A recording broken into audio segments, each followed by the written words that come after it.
Hey everybody, welcome back to my kitchen and to my knife obsession. And this just came in the mail today. This is a 14-inch Toronto Knife Company carbon steel knife, vintage probably mid-1900s I would imagine. I don't have a firm date for it. This knife came in very good condition. I have done absolutely nothing to it yet apart from taking some very fine steel wool and rubbing off a couple of tiny little shallow rust spots that were developing out toward the tip of the knife, and giving it a good washing, of course, because we're going to cut food with it.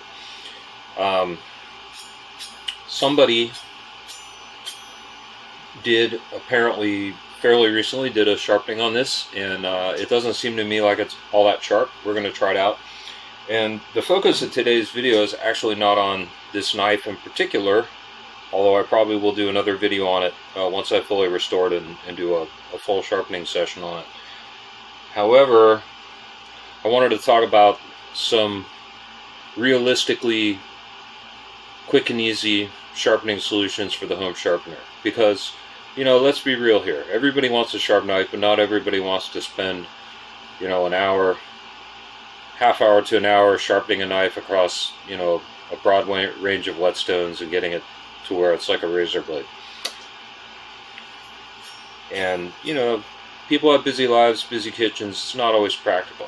So let's start out by doing a little bit of testing here, and let's find out how sharp this knife is. I am making a buffalo grouper salad for my dinner tonight, and then so I have some celery, carrots, onions chopped, some tomatoes sitting off to the side.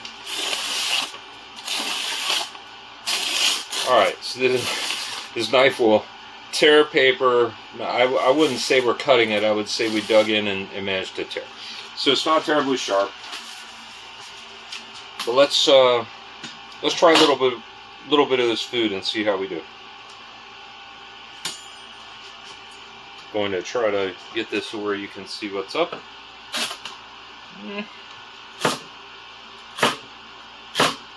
I am not a professional chef, by the way, nor am I a professional knife sharpener. That is not the worst celery chopping I have ever seen by any stretch of the imagination. Let's try slicing a carrot.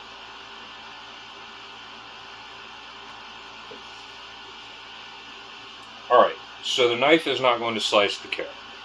I mean, it made a slab, so let's go ahead and, yeah, we shouldn't have to do that. We should be able to, and it should go through. So, sharpness, you could prepare a meal with this knife, for sure. It wouldn't be the safest, it wouldn't be the easiest or most pleasurable. So let's talk about quick and easy ways to rectify this situation for the average home kitchen. This was my beginning in knife sharpening. Bought this at the grocery store, I don't know, $5, $10, something like that. It's not horrible. It has two V's in it, a coarse one and a fine one. Two, you know, silicon carbide rods crossed at an angle which leaves a bevel on the knife. And you know, the deal is you draw the knife across, you know, through these V-shaped slots, you know, 10 times or something, 10 times coarse, 10 times fine, and it gives you some kind of an edge. So let's do that. 1, 2, 3, 4, 5, 6, 7, 8, 9, 10. 10 on the coarse side. 1, 2, 3, 4, 5, 6, 7, 8, 9, 10. Advantage of something like this, it does not take a lot of skill, it does not take a lot of practice. It sharpens the whole blade, regardless if there are high or low spots in the cutting profile. And it puts some kind of an edge on it. And I can already feel with my thumb that this knife is now sharper than it was a couple of minutes ago. So let's do our paper cut test again. And then we shall cut some more food and see how it does in real life. Alright, so that's an improvement. We're getting into the paper now. It's really not bad at all. Alright, I'm kind of impressed with that little gizmo. Using that opened me up to a world which I did not know before. That there were actually, you could have a knife which would actually go through the food without like pounding on it. So let's see how we do with this celery now. Oh.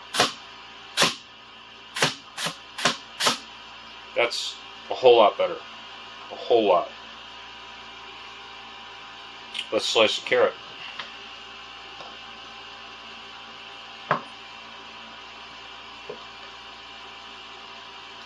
Alright. Well, it cut deeper than it did last time. It's going to take two. Okay, it's going to take three.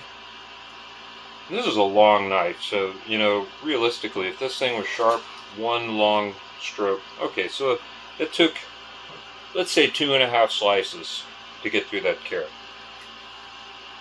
Let's try a little bit of onion. Let's see how we do on some onions here. Not a professional chef. Alright, not horrible on the onion. It's not horrible. But I definitely have to push on it. If I pulled my Misono Gyuto out here right now and started in on this onion, it would be and it would go through. There would be no resistance whatsoever.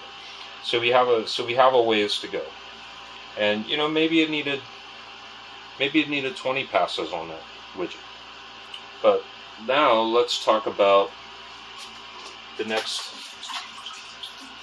potential workable solution on the fly for the home chef, and that is to sharpen your knife on a single whetstone. And this obviously involves developing some skills, getting some practice in, possibly watching some YouTube videos on the basics of knife sharpening.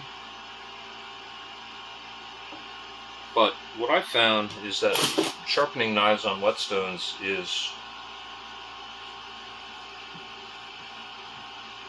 quite a satisfying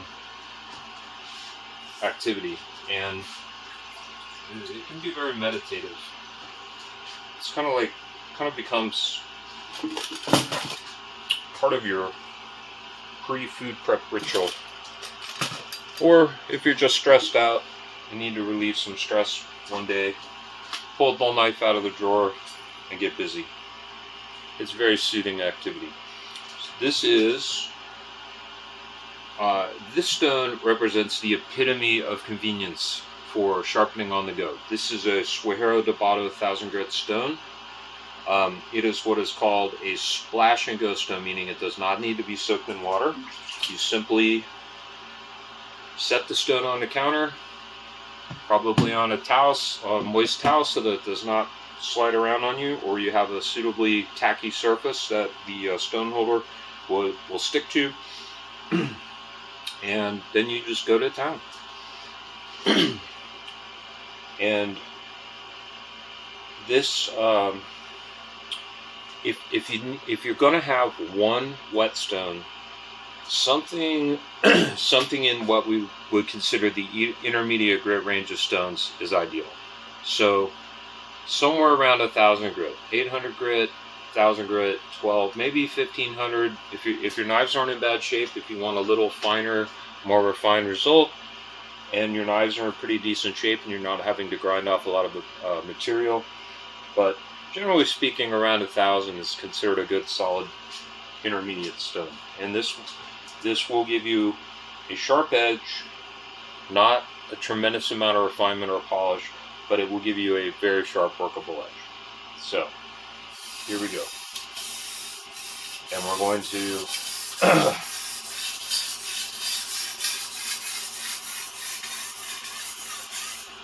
this will probably take just a few minutes until I achieve a burr all the way down the blade, and then we will flip the knife over and repeat this process on the other side.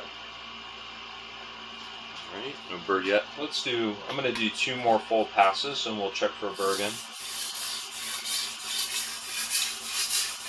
Pass being an even working of the knife all the way from heel to tip or tip to heel. This blade is mostly very straight, so the majority of my strokes are straight ahead push and pull motions, and then when I get out toward the tip where it's curved, I adjust to a slightly more crescent shaped stroke.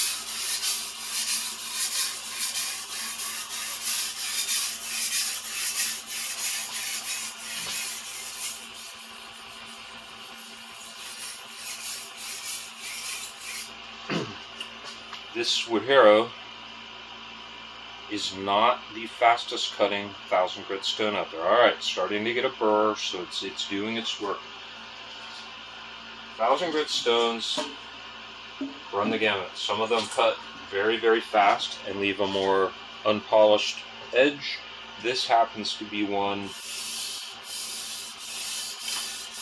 that cuts a little slower. It's fairly hard. It does not gouge or give up its shape easily. It stays flat. It does not require a lot of flattening. Just basic cleaning of the surface with a Negura when you're done sharpening generally suffices to keep it in good working order.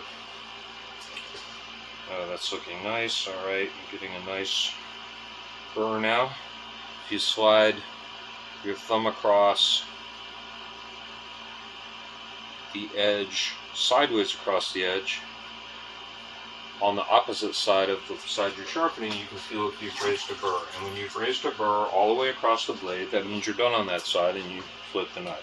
So I think one more pass is going to do it.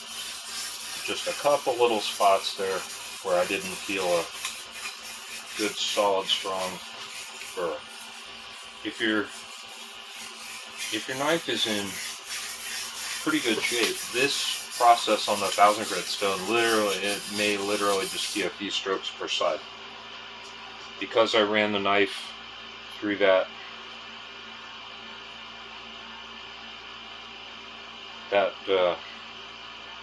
cheap little sharpener from the grocery store, it sharpened it nicely, but it sharpened it to a little bit coarser bevel angle than I usually sharpen to on my stones. So I'm having to take off just a tiny bit more metal. Alright, that side's done. Now I flip to this side.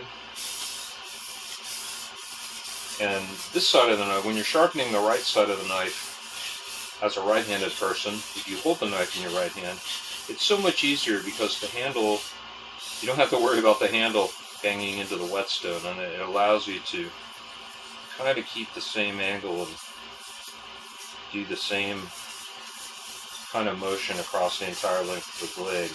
When I'm working this side, I have to start like this to keep the handle all the way, and then as I go, then eventually that. So it's a little bit different motion. Some sharpeners flip hands. They do one side of the knife with this hand and go like this, and they do the other side with the other hand. And I have practiced that technique, but I'm not real adept at it yet. Alright, we're actually getting pretty close to being done. I think another pass or two on this side and we'll be good to go.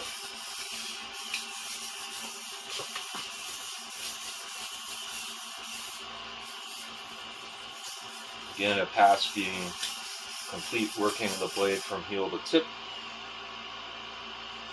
And if everything's very even on the knife, I will literally, I'll start at the tip and work to the heel and check. If I sense that a part of the knife needs a little more, then I may I may back up and, I may do the whole thing, and then I may back up and do little. So this is actually done, except for right at the very heel of the knife. So I'm just going to do a little more, and there it is. So I don't know if you can see, this leaves a pretty nice, this particular 1000 grit stone leaves a pretty nice shiny polish on the edge, and we have a burr that we've now treated. So the final step here when you're sharpening on a single grit whetstone is just to try to clean some of that burr off. You've got your nice V-shaped edge, and then off on the one side you're going to have this little curly cue of micro thin metal sticking out.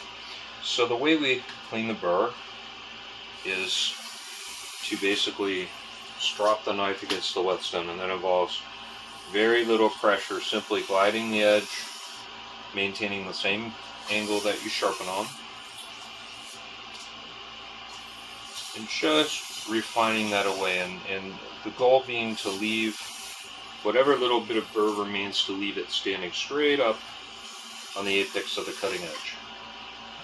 So instead of being a hindrance to cutting, it will actually make your edge a better cutting tool. Let's do just a little more of these. This sharpening process on the 1000 grit stone actually would have probably taken half as long if I hadn't run it through that other sharpener first. But that's fine. It's fine. We're just having fun here. And no harm done. When I do, down the road here pretty soon, when I do a full polish and restoration on this knife, I will give it the full sharpening treatment, and this knife is going to be extremely sharp. I can promise you that. It's a very thin and light knife, and it's going to take a very, very refined, shallow bevel that it's going to be literally like a razor blade. Okay, so we've got our one stone sharpening. Let's grab some paper, because after all, nothing is really more important in life than will your knife slice paper. Oh, no comparison. No comparison whatsoever. I mean, this is not razor-like yet. Yeah, that's fine, a better edge here. This is not razor-like yet, but it's sharp. Yeah. Alright, let's go back to the food. Get this towel out of the way. Get the newspaper shavings off of my cutting board. Alright, let's go back to the celery now.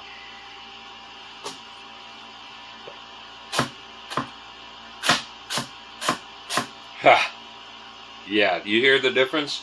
It's gonna cut clean, no fibers at the bottom. You're gonna have to take my word for it. It's 100% better than it was out of the grocery store sharpener.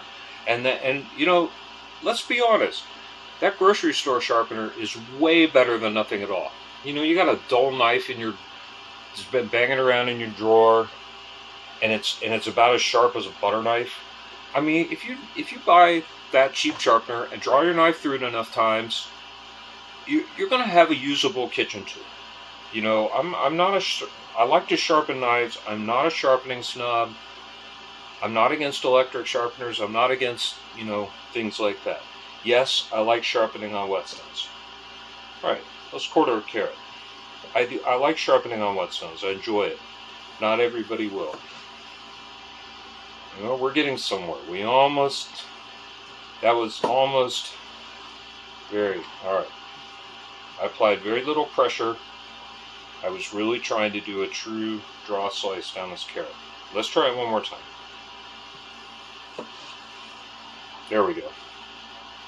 Tiny bit more pressure that time. Not quite ideal, but better than it was. Okay, let's do a little onion. My onion is falling apart. Alright. Oh yeah. it's, again, it's not laser sharp, but look how fine I can get these slices now. I mean, that's a nice thin slice. It's not as impressive as it could be, but when you can, okay, that's pretty good. And that was, you know, not really pushing on the knife, just a nice slice. So we're getting somewhere. This is, you know, with one whetstone, no fancy business, no stropping on a leather strop, none of that, no polishing. You can get a pretty darn sharp knife. You can get a knife that is sharper than probably 98% of the kitchen knives that people are using out there. I'm going to rinse the onion off of this before I go putting it against more of my stones. I really don't want my whetstones smelling like onion for the rest of eternity. Okay, so the final item in today's agenda is to demonstrate 2 whetstone sharpening. And this is, you know, if you're willing to make a little more investment and buy 2 whetstones, or you can buy one like this that is 2-sided. You can buy whetstones that have, let's say, a 500 grit side and a 2000 grit side, or 3000 grit side. You can buy whetstones that have a 1000 grit and a 6000 grit. You know, these are a really good budget option for people that just, you know, you buy one stone and a holder and you go to town and you have a, you know, a coarse, kind of a medium coarse to intermediate stone that you can do your rough work on, and then some kind of a finer stone that you can polish on. This one happens to be a 3000, 8000. The purple side is 3000 grit, which is kind of a, it'll still cut some, but kind of a entry-level polishing grit.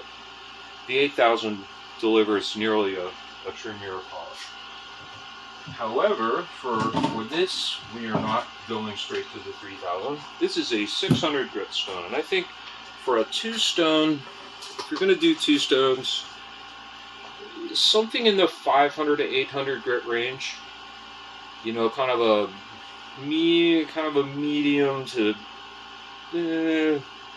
sort of a medium coarse stone for your initial, and then something in the, you know, 2500 to 4000 grit range, even maybe a 5000, a good cutting 5000 grit for polishing. But I'm about to take this very carefully refined burr-free bevel that I did on the 1000 grit stone, and now put it back on a 600, where it's going to get a little bit ground away. However,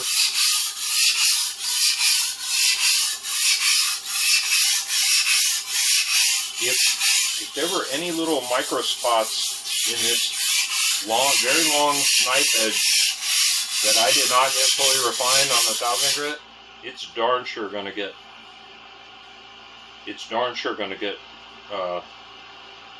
addressed by this 600 grit. Alright, so got a burr. I always find the tip is easier. I don't know why. I always get a burr so much faster on the tip. Out for the tip.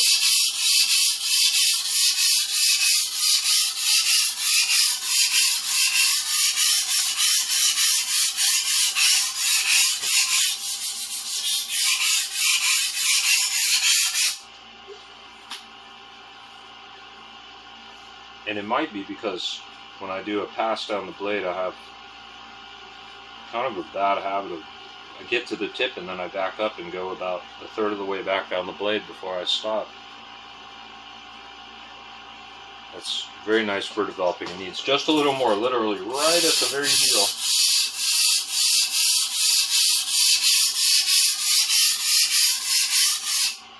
That's probably going to do it. This particular stone makes a slurry very quickly and easily, and the slurry comes off on the knife blade and you sometimes get so much along the edge that you have to rinse it off in order to feel that you have a consistent burr all the way down. Alright, we found a little micro, so let's do just, might as well do it right. You're going to go to the time and the trouble to do a two-stone sharpening in your kitchen and really get your knife learned. Might as well do it right,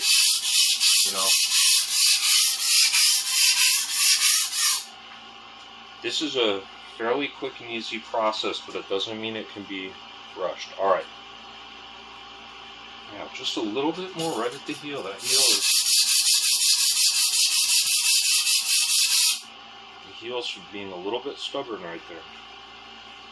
There we go. Good.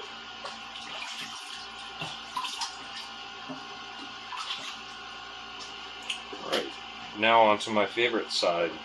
The right side of the knife. This is where I don't have to worry about the handle hitting stone. I can just keep everything the same. So I'm going to start right up here in the tip.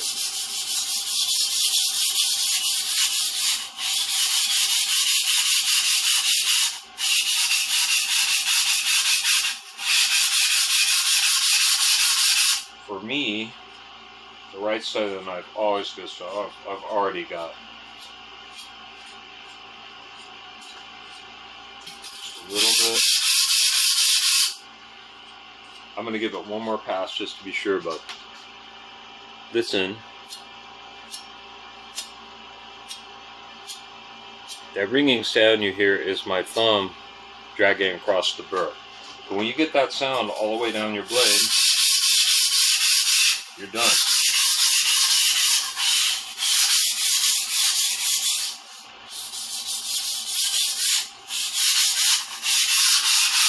Alright, that last pass was just to make sure, but we've got it. So, much like I did before I moved to the much finer stone, I want to just clean this burr off a little bit. I don't want it digging into my finer stone and cutting gouges in it. So we're just gonna very gently, like a couple nice little stroppy strokes, get rid of that. That should be plenty. Moving on. That's not our finished sharpening. All right. Get rid of this stone. Pull out this 3000 grit. Make sure it has no coarser particles lingering on the surface from the rinsed water, and off we go. So that stone took 3-4 minutes. This one will go very quickly.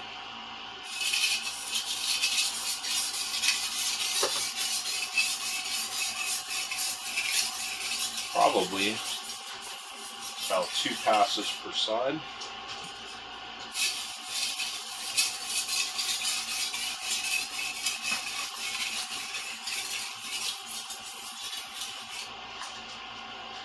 Oh, that's looking nice and shiny. Oh yeah. Already got a burr. The finer the stone, the finer the burr. It makes a little bit of a sound when I flick it, but not nearly as much as it did before.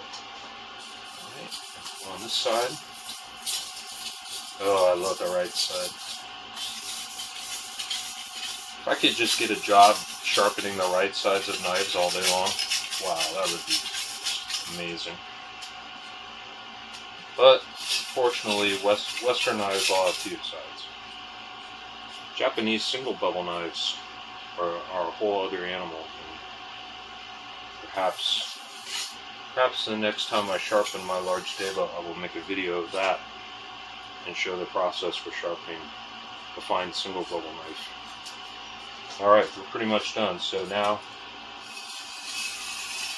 we're going to simply clean the burr away. Some very gentle strokes, almost no pressure on the knife, just cleaning it up. Now, if you really wanted to get fancy, this stuff can be kind of addictive. If you really want to get fancy after a 2-stone treatment, or even a 1-stone treatment, you can get an inexpensive leather strop and some stropping compound and just really clean these edges up. But you don't have to do that. If you do, just drop it on the stone like I just did. It's fine. We'll get a good cutting edge. Get rid of this. Dry it off. Very important to keep your carbon steel knives dry. You can get water on them, but do not let the water sit on them for a long period of time. And the same with if you're cutting acidic foods like onions and tomatoes, always make sure to keep them wiped off, or you'll get corrosion spots. Alright. Yeah.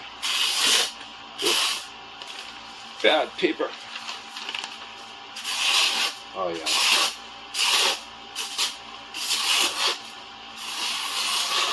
Yeah. Oh, sorry. Wasn't really in the picture there, but you get the idea. It's getting sharper each time. So basically that was one coarser stone undoing the treatment I did on the single 1000 grit side, and then refining it with a 3000. So, you know, if you want to use one stone, use something around 1000 grit. If you want to use two, you know, go with a, you know, something like a 6 to 800 and maybe a 2500, 3000. If your knives are in great shape, you can easily do like a 1000, 5000, 1000, 6000 combination. All right, let's cut some food.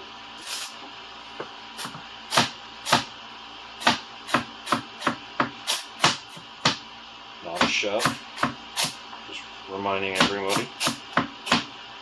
All right, so that's getting pretty good. You notice that the sound level of the knife going through the food is diminishing. So instead, you know, when you chop through some celery or whatever, instead of hearing whoosh, whoosh, whoosh, it's just doot, doot, doot, doot. And that means your knife's getting sharp. My Giotto is so sharp that when you slice an onion with it, it makes basically no sound at all. Alright, let's quarter a carrot. Oh yeah, that's what I'm talking about. Yeah, yeah. That's what you want. You don't want to have to be doing your carrots. Let's ate the carrot. Well, my aim wasn't very good, but I mentioned I'm not a professional chef. Alright. Here's one more whole carrot. Let's slice it. Right down the middle. Almost. Boy, it really makes me want to go put this knife. There we go. So, say 1.5 slices for an entire thick carrot. Not too bad. Let's cut some onion. Oh yeah. Notice it's getting a lot quieter going through the onion now. Instead of whoosh, whoosh, whoosh, now it's whoosh, whoosh. Much sharper, much more refined feel going through the food. So, alright, that was alright. Let's do one more. There we go. That's a pretty nice slice. And that was just effortless. That's a, you know, that's not, you know, I'm not a professional chef by any means. I don't have those kind of knife skills. I'm just a normal guy who likes to eat food, and so I like to cook food because I like to eat food. And I like nice knives because they make cooking food a lot more pleasant. Alright, so I'm gonna, you know what? What the heck? We've come this far. Let's take this little adventure one step further, because we'll pivot the camera just slightly here. An inexpensive leather strop with a little bit of compound takes like a minute to use. I mean, watch this.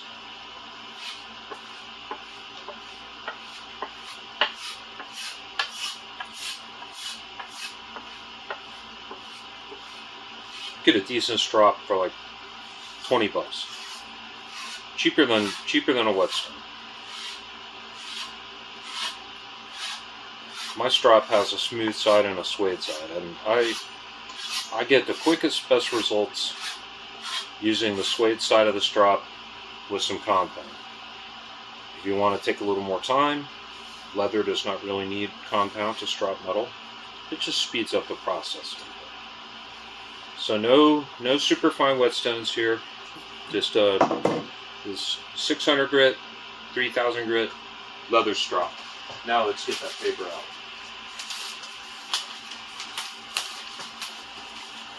Let's make it extra fun and cut 2 layers at once, shall we?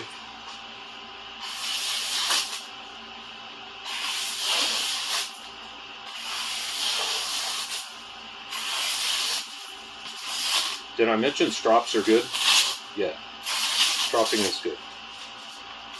Alright, back to one. Oh.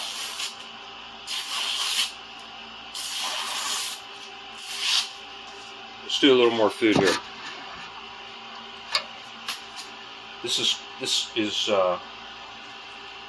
the sales technique is known as upselling. You start with one level and then you gradually turn up the heat on somebody to get them to commit to something bigger and bigger. And of course, I'm not actually selling anything, so whatever decisions you make for your own personal sharpening are not going to profit me at all. So this is just strictly this is just strictly me wanting my friends to enjoy their kitchen knives and their cooking and their food and life in general, because that's how I roll.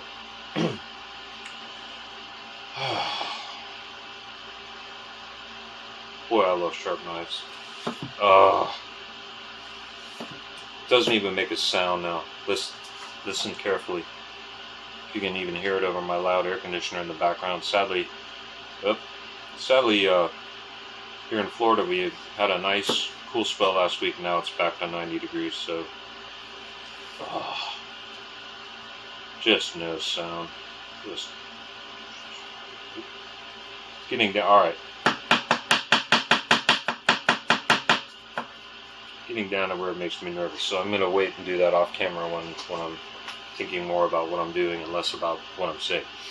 Anyway, so that's it. So we have an old vintage knife, just received in the mail, not touched until live just now on camera. And you've seen several stages of sharpness that are possible from very quick processes that the average person can learn to do at home. And you know, for those of you who want to may possibly get a start in sharpening and just kind of want to get your feet wet, or those who want a sharp knife but don't want to invest a lot of time and money in the pursuit of sharp knives, you've seen several layers of possibility here and what they can accomplish for your food prep and how much time and effort they can save you in the kitchen. So with that, I'm going to sign off and I'm going to make my lovely buffalo grouper salad, and I will see you next time. Have a good night. Enjoy my hand while I push the off button. Well, gosh darn it, I signed off and completely forgot the all-important tomato test. So, I wanted to see if the 2 whetstone method, including the leather stropping at the end, would result in being able to finally slice a tomato horizontally, hands-free. Maybe it does, maybe it doesn't. We're about to find out. Feels pretty sharp. I'm feeling confident. Note that when you see this test performed in videos for knife advertisements, they will usually chop the tomato flat. Then we'll put it on a fastidiously dried surface so that it will stick, and it makes this a lot easier. I want you to see I'm using an entire tomato. I have not flattened it at all. Okay, this is a very, very firm beefsteak tomato because I like tomatoes in my salad. So let's see if it'll do it.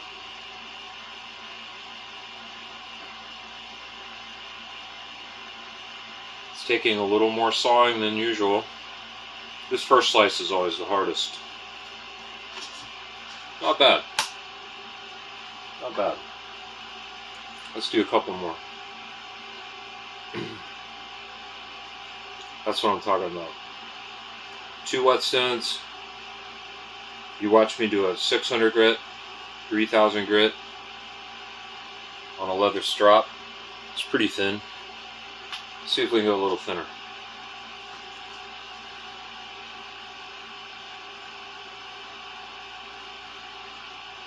Oh, look at that. Skating the tomato around. That's because I didn't flatten it. I did not flatten it. It's pretty thin. Now let's do let's do the trick. Let's flatten the tomato.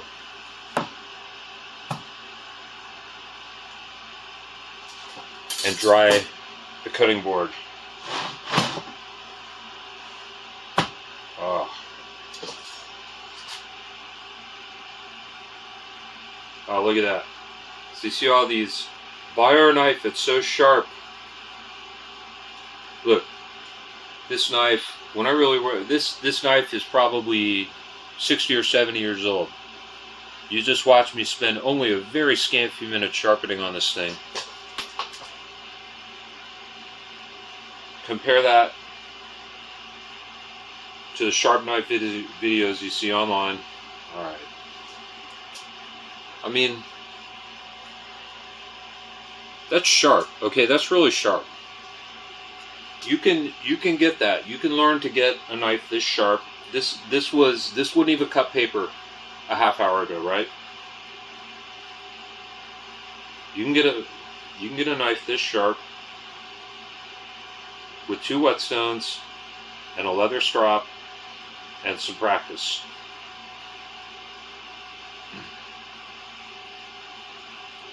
Now, just by comparison, I want to show you very quickly what a really sharp knife will do to this tomato. This is my Giotto from Misono. It's a Swedish steel Giotto. Hand-forged carbon steel. And this has been sharpened to 8000 grit and stropped. And because of the extreme high quality of this blade, it actually sharpens very quickly. Like, it just takes a few strokes and it's laser sharp. So this is what it really means for a knife to be sharp.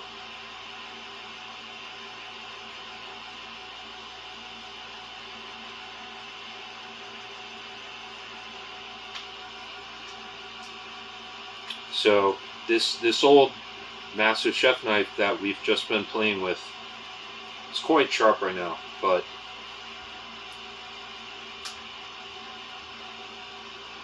this is the gold standard. And I still feel like I'm learning how to sharpen this one, and I'll probably get it even sharper at some point. But the point of this is not so much to show this off, but to show that that knife that I just spent, this is, I would say, pretty close to as sharp as a knife can get. A kitchen knife, a standard kitchen knife. That old knife that I just spent a scant few minutes on, right in front of you on camera, is almost as sharp. You know, it's not quite as flashy sharp, it's not quite as, but it gets the job done.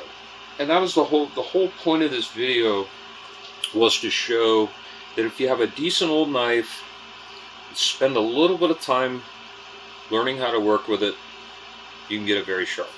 So now I will sign off for real. Have a wonderful day, and see you next time.